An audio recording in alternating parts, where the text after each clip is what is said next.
next one is Williams, and they've got the Nakajima son, and I've said before, another old school name in F1, excellent, against Nico.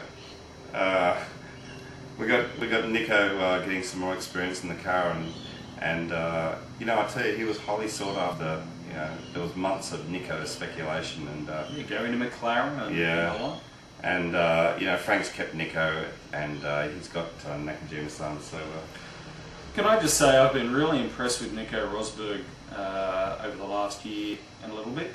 I think he's really coming to his own as a driver now. He's shown good pace. He's shown fair consistency, and I was never a massive fan of Nico Rosberg, but I've got to say, mate, he's changed my opinion. He's knuckled down. It's because he's got Keki. He's got Keki telling him. Keki in his ear. Yeah, when you got Keki in your ear, Max, how can you go wrong? How can you fail? Yeah. Love you, Keki. But I've been really impressed with Nico. I think he's done a really good job, and the evidence of that is Sir Frank turning around to Ron and basically going hands off. You're not taking in his mind, and then signing him to a longer term deal. I think is evidence that someone like Frank, in conjunction with Patrick Head, would have said, keep this kid at all costs. He's starting to blossom now. Yeah. I think he'll get absolutely no challenge from his teammate. He'll learn nothing from him, which is probably normal since he's a rookie. But Nakajima, I don't know enough about him, but all I can say is that Toyota were ecstatic that Williams took Nakajima on. Yeah. You scratch mine, I'll scratch yours type of thing. So it's no surprise that we've got a Japanese driver in a Toyota-powered team. Yeah, I was reading up on Nakajima a little bit recently and looking at his stats, and you know, they're okay. I mean, I think he's the right driver for Williams in 08, and with Nico, you know, I agree, mate. I'm warming to him, probably not as much as you, but a little bit. And you know, we'll see what Williams can do, but I don't expect them. I still expect them to be in midfield, mate. I don't expect Williams to really make the big leap, and you know, I definitely think Nico's a competent driver and will, you know, lead the team well, actually. So Nico would do. He'd probably shave 2/10 off his times if he stopped putting his eyeliner and mascara on before each race. The eyebrow plucker. Brushing his hair. If he left the toiletries till after race, I'm sure he'd shave 1 or 2/10 off. You know, nothing like that. All right, mate. Moving on from Williams, we've got Red Bull and. Same driver lineup, of course, Webber and DC. And I was actually talking today, Max, saying that I really hope that Red Bull come out with a new livery this year, a brand new looking car. You know, not aerodynamically, yes, but also just a new livery. And I really pray, mate, that they put out a car this year that's capable of getting on podiums and you know, getting right up there. I'm not really confident, but I'm really hopeful. Thanks, I'm hopeful. Aren't we all? Yeah. I'm just not sure about Red Bull, but we'll have to see what they can do, what Adrian's done. Mate, I agree with you. I echo your sentiments. I'd just like a quick, reliable car. Emphasis on the reliable. Sick of failures, gearbox failures, call them whatever you like. Engine failures, although we dare not say that.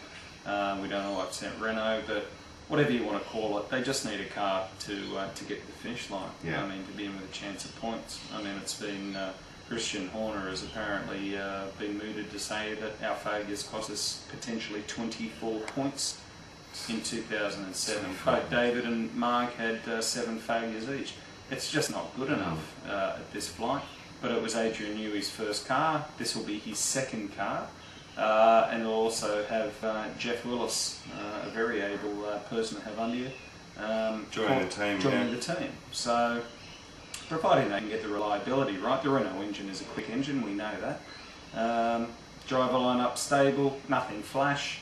Both fairly quick drivers. Both can bring a car home. But I'd like to see Red Bull fight at the top of the mid-grid consistently next year. Yeah. So Red Bull, please, a step up from 07. Let's go. You know, the next step would be wonderful. Reliability would be key. Yeah, please. And moving on to Torro Rosso, it's already been discussed, of course, to announce that they're starting with last year's car, the 07 car. It's not a concern though, Max. Everyone's confident. There's no problem. Sky high. There's no problem. We're just going to We'll use last year's technology. Yeah, until we get to Europe, we're going to use the old one. So we've got... We can understand why, though, budgetary constraints and all that sort of thing. Yeah. So we've got a brand new driver lineup, mate. No Scott Speed, no Tony Ogliuzzi. No Scott Speed. we got Sebastian and Sebastian. Boy, is Sebastian Bourdais going to have a steep learning curve in F1. It ain't Champ Car. No. That's for sure. Very interesting though. I mean, we've had plenty of them come along. We've had Montoya and Jacques Villeneuve, Max. And, there's no reason why he can't do good. He's a very good racer. Yeah. I mean, he tested the Arrows in 2002.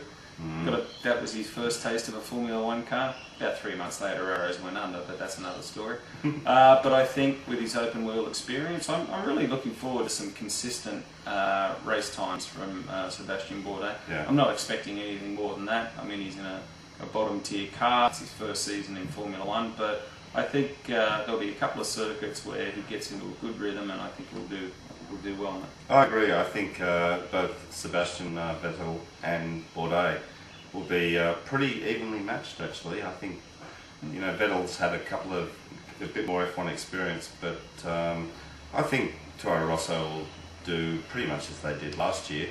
Yeah. But I'm really looking forward to seeing what Sebastian Bourdais can do. And I want to see what Vettel can do this year. I've been pretty impressed with this kid. He's a good young driver, and I'd love to see him take that next step up next year and get a little bit more consistency. I think he's a good driver in the making, mate. I think he can do things in Formula One, given the right machinery. Yeah, he's been looking good, so we'll see what he can do.